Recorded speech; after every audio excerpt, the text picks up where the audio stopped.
Já voltando aí, senhores, para a nossa escola das relações humanas ou escola humanística da administração, que é muito importante aí para entender a evolução da ciência da administração. Lembrando que nós estávamos falando aí das conclusões da experiência de Hawthorne, pessoal.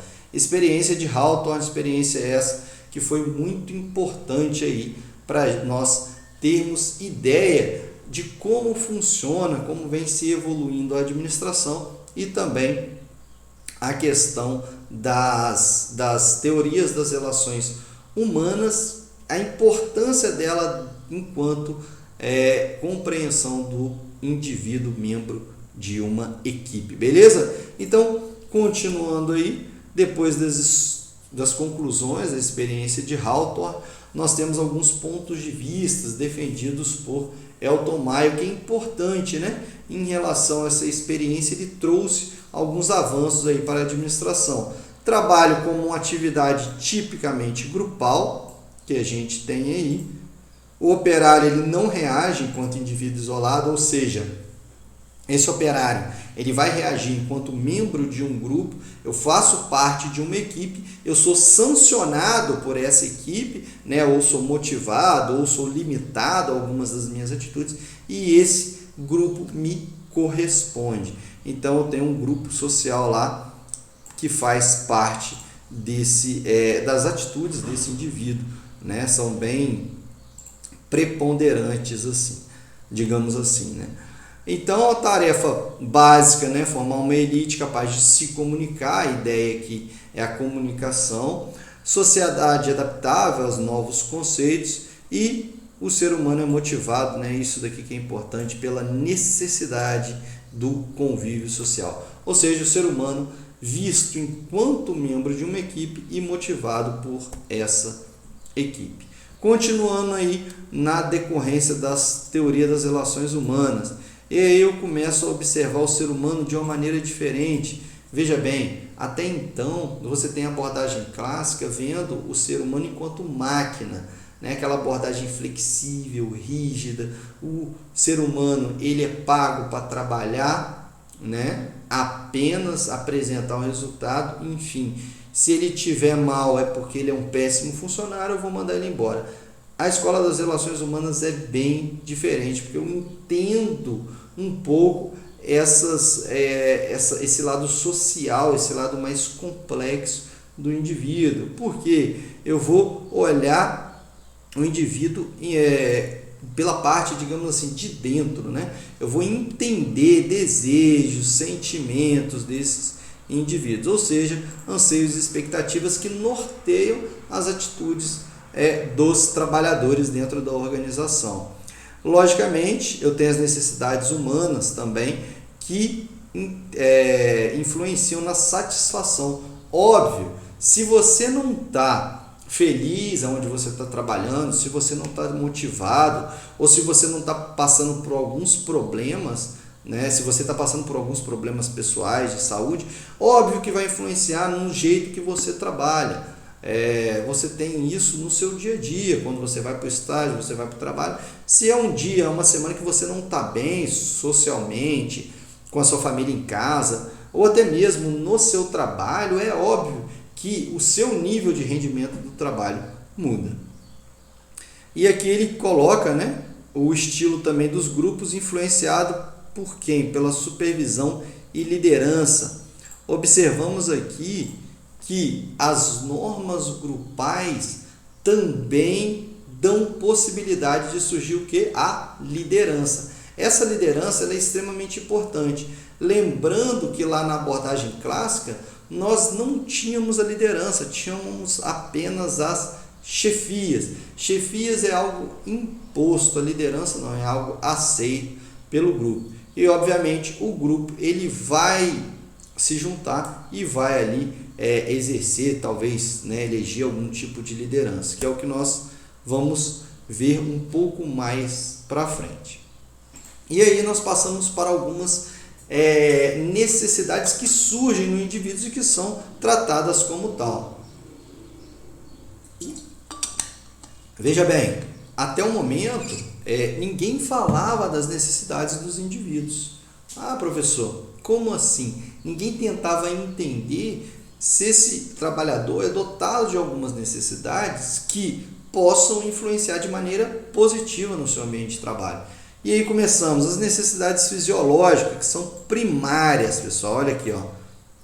São primárias ou vitais, né? Que é relacionada à sobrevivência do indivíduo, sono, atividade física, sexual, proteção, segurança, alimentação, ou seja, aquelas necessidades sem as quais o indivíduo ele não sobrevive, não só no ambiente de trabalho, mas também na própria família. Então, aquelas necessidades fisiológicas mesmo, sem as quais esses indivíduos eles não sobrevivem em lugar nenhum.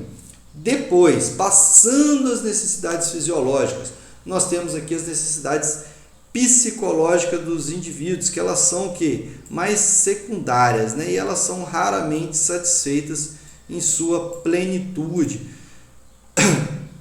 Por quê, professor? Porque aqui você tem necessidades que são um pouco diferentes das já abordadas, né? Necessidade primeira aí, a de segurança íntima. Professor, mas o senhor falou da necessidade de segurança lá nas fisiológicas, mas aqui tem mais a ver com aquela história, você já deve ter ouvido falar, ou tem no seu trabalho, ou na família, a síndrome do pânico. O indivíduo, ele precisa de estar seguro com ele mesmo, né? De não ter assim, tem sempre alguém no trabalho que quer me derrubar, que quer me passar a perna, alguém na minha família que vai dar um calote, que vai, não sei, alguém na rua que vai chegar, vai cometer um homicídio, vai matar. Então a pessoa, ela precisa dessa necessidade psicológica de segurança para ela conviver tanto na sociedade quanto no seu ambiente de trabalho. Outra necessidade psicológica também, a de participação, né? Necessidade daquela aprovação social. Lógico, todo indivíduo ele quer participar, ele quer ser aceito num grupo.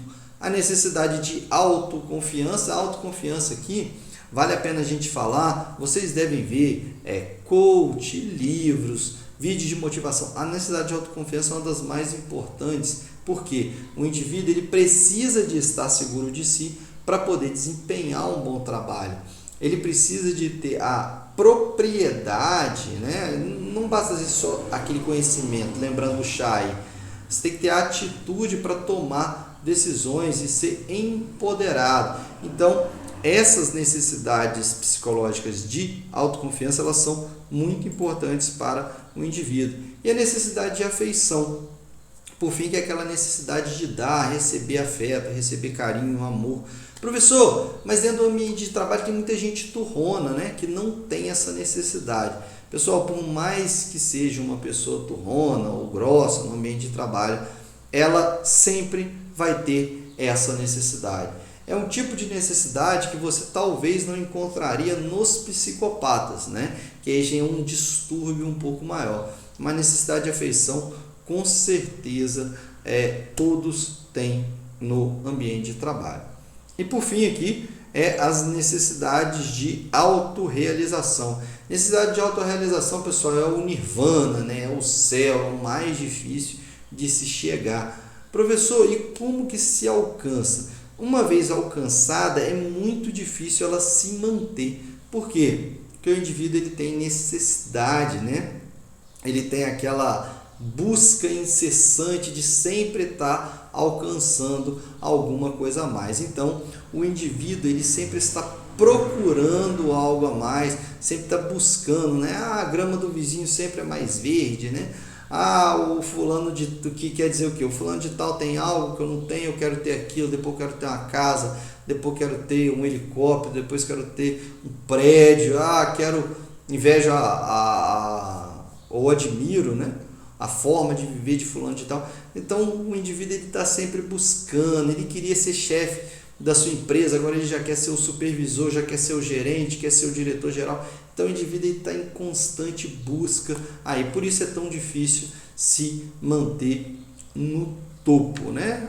Eu coloco para vocês, o indivíduo está em contínuo desenvolvimento e raramente são satisfeitas também, porque são as necessidades mais elevadas dentro das necessidades humanas, beleza? E aqui a gente tem né, por fim, a nossa hierarquia das necessidades de Maslow. Essa é uma pirâmide extremamente importante para você observar a hierarquia dessas necessidades de Maslow. Ou seja, Maslow é um autor que ele coloca aqui todas as necessidades do ser humano.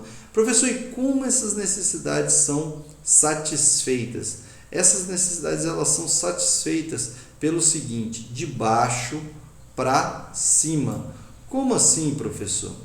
Essas necessidades, elas primeiro você precisa de satisfazer as de baixo para depois chegar na de cima. Por exemplo, essa primeira aqui, ó, são as necessidades fisiológicas, né? Essas são as primeiras a serem satisfeitas, sem as quais os indivíduos não conseguem alcançar as outras. E acompanhe comigo na pirâmide. Essas daqui, que eu vou fazer um colchetes para vocês, são as necessidades que eu coloco aqui para vocês, psicológicas, né? Segurança, sociais e estima. Então essas são as necessidades psicológicas dentro da hierarquia das necessidades de Maslow. Lógico, são as secundárias.